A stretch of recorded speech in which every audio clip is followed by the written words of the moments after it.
Dövlət Sərhəd Xidməti tərəfindən 2025-ci il noyabr ayı ərzində dövlət sərhədinin etibarlı mühafizəsinin təmin edilməsi, qaçaqmalçılıq, qeyri-legal miqrasiya və narkotik vasitələrin qanunsuz dövriyyəsinə qarşı mübarizə tədbirləri uğurla həyata keçirilib.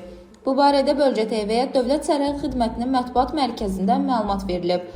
Qeyd edilib ki, ay ərzində dövlət sərhədini pozduqlarına görə 27 nəfər saxlanılıb. Onların 7-si Azərbaycan, 12-si Pakistan, 2-si İran, biri Əlcazir, biri Özbəkistan, biri Almaniya, biri Türkiyə, biri Misir, biri Sudan vətəndaşı olub. Qanunsuz miqrasiya ilə mübarizə tədbirləri nəticəsində saxtalaşdırılmış tarixi möhrü və pasportla özgəsinə məxsus sənədlə dövlət sərhədini keçməyə cəhd göstərən 15 nəfər saxlanılıb.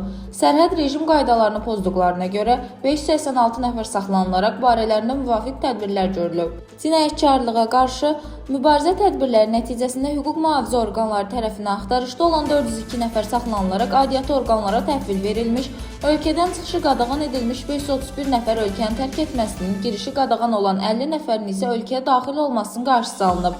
Narkotik vasitələrin qeyri-qanuni dövriyyəsinə qarşı mübarizə tədbirləri nəticəsində 640 kiloqram, 477 qram narkotik vasitə və 15481 ədəd narkotik tərkibli güclü təsir edici vasitə hesab edilən həb aşkarlanaraq dövriyyədən çıxarılıb.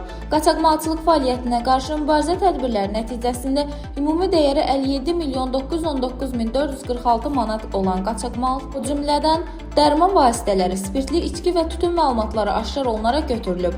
Dilbər Vüqar qızı, Bölgə TV.